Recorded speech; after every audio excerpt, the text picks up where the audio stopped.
नमस्कार मित्रों, सुरक्षा मंत्रा सेफ्टी टिप्स चैनल में आपका बहुत बहुत हार्दिक स्वागत है। आज के इस वीडियो में हम बात करेंगे विश्व पर्यावरण दिवस के बारे में। यह कब मनाया जाता है, क्यों मनाया जाता है और इसे मनाने का उद्देश्य क्या है, इस साल की थीम क्या है और साथ ही इस वीडियो में इस साल की थीम को समझने की कोशिश भी करेंगे, जिससे हम सभी लोग पर्यावरण संरक्षण में हमारा योगदान दे सके। तो चलिए इसी के साथ आज का वीडियो हम शुरू करते हैं। दिन प्रतिदिन बढ़ते पर्यावरण प्रदूषण और जनसंख्या बोझ के कारण पर्यावरण संरक्षण विश्व में सभी लोगों के लिए चिंता और चुनौती का विषय बन गया है। चाहे फिर वो कोई आम आदमी हो, उद्योगपति हो, सरकारी संगठन हो या गैर सरकारी संगठन। वह कहते हैं ना, जहाँ प्रकृति है वहाँ जीवन है, और जब इसी प्रकृति को नुकसान पहुंचता है तो हमारे जीवन पर भी असर पहुंचता है। प्रकृति मानव स्वास्थ्य के लिए बहुत कुछ देती है, बदले में हम क्या करते हैं? हम पर्यावरण को प्रदूषित करते हैं, पेड़ों की अंधाधुंध कटाई करते हैं, केमिकल्स का उपयोग करते हैं, नई नई टेक्नोलॉजी का उपयोग करके पर्यावरण के साथ खिलवाड़ करते हैं, जिससे अलग अलग प्रकार की बीमारी उत्पन्न होती है, जीव जंतुओं और पर्यावरण को नुकसान पहुंचता है। और साथ ही बारिश कम होने के कारण कई स्थानों पर पीने का पानी भी नहीं है, कई स्थानों पर सूखा पड़ गया है। अधिक गर्मी के कारण जमीन में उपस्थित नमी खत्म होती जा रही है, जिसके कारण जमीन बंजर हो रही है। जो जमीनें सही थी उसे हमने अपने स्वार्थ के लिए या फिर इतना पानी दे दिया है या इतना केमिकल्स का उपयोग कर लिया है कि वह की मिट्टी फसल उगाने के लिए सही नहीं रह गई है। इसीलिए सभी चीजों को रोकने के लिए, पर्यावरण संरक्षण के लिए और लोगों में पर्यावरण के प्रति जागरूकता बढ़ाने के लिए हर साल 5 जून को विश्व पर्यावरण दिवस मनाया जाता है। इस दिन अलग अलग स्थानों पर अलग अलग प्रकार की पर्यावरण संबंधित गतिविधियां आयोजित की जाती है, चाहे वह कोई कार्यस्थल हो, कोई स्कूल हो, कोई कॉलेज हो या कोई सार्वजनिक स्थान।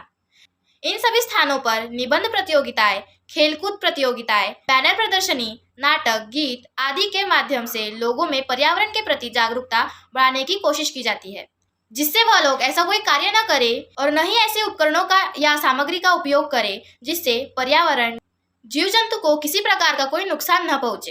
लोगों में पर्यावरण के प्रति जागरूकता बढ़ाना ही इस दिन का उद्देश्य है। इस दिन की शुरुआत साल 1972 में संयुक्त राष्ट्र संघ द्वारा की गई थी। बढ़ते पर्यावरण प्रदूषण को रोकने और कम करने के लिए स्टॉकहोम में पहला पर्यावरण सम्मेलन आयोजित किया गया था, जिसमें 119 देशों ने हिस्सा लिया था और पहली बार यह दिवस 5 जून 1974 को मनाया गया था। इसके बाद हर साल पूरे विश्व में यह दिवस 5 जून को मनाया जाने लगा।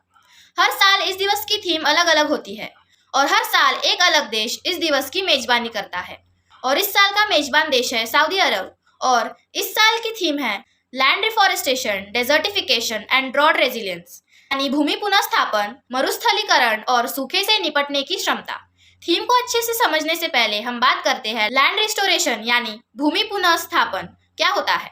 लैंड रिस्टोरेशन का मतलब खराब भूमि को प्राकृतिक अवस्था या लगभग प्राकृतिक स्थिति में लाने से, जो जीव जंतुओं, मनुष्य, पेड़ पौधों के लिए अधिक आवश्यक है। लैंड रिस्टोरेशन का उद्देश्य है जैव विविधता को बढ़ाना, पारिस्थितिक तंत्र सेवाओं को बहाल करना और जलवायु परिवर्तन के प्रभाव को कम करना।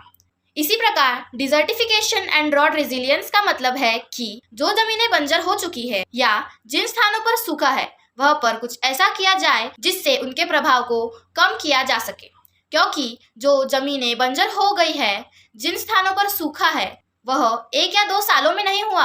ऐसा होने में कम से कम 50 से 100 साल लगते हैं। उसी प्रकार इन जमीनों को वापस से उसी अवस्था में आने में भी समय लगेगा, लेकिन जब तक जमीन फिर से सही नहीं हो जाती तब तक हमें इसकी इफेक्ट से बचने के लिए कुछ समाधान निकालने होंगे, जिससे जीव जंतु, मनुष्य और पेड़ पौधों को बचाया जा सके। अब हम वापस थीम पर चर्चा करते हैं। यह थीम हमें यह बताती है कि हमें मिट्टी की गुणवत्ता को वापस सही करना होगा, जिससे पेड़ पौधे अधिक हो, फसल लग सके, बारिश अधिक हो, जिससे सूखा जैसी समस्याओं को कम किया जा सके, और जो उपजाऊ जमीन बंजर जमीनों में बदल चुकी है उन्हें फिर से उपजाऊ बनाया जा सके।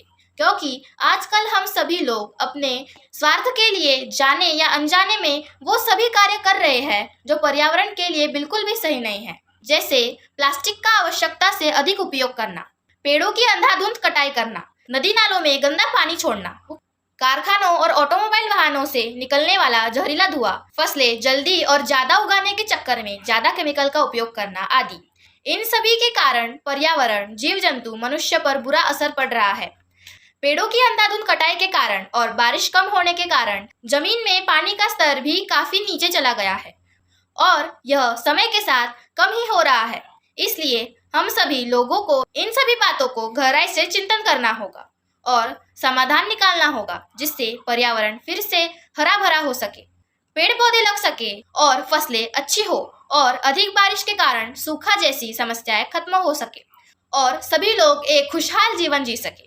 मित्रों, अब हम बात करते हैं कि कैसे हम लैंड रिस्टोरेशन कर सकते हैं और कैसे डेजर्टिफिकेशन एंड ड्रॉट के प्रभाव को कम कर सकते हैं। पेड़ों की कटाई कम करें, जहाँ तक संभव हो पेड़ नहीं काटने चाहिए और पेड़ों की कटाई कम करनी चाहिए, जिससे हम सभी लोग पर्यावरण संरक्षण में हमारा योगदान दे सके। क्योंकि जब पेड़ ही नहीं होंगे तो बारिश नहीं होगी, अगर होगी भी तो कम होगी। इससे सूखा जैसी समस्याएं उत्पन्न हो सकती है।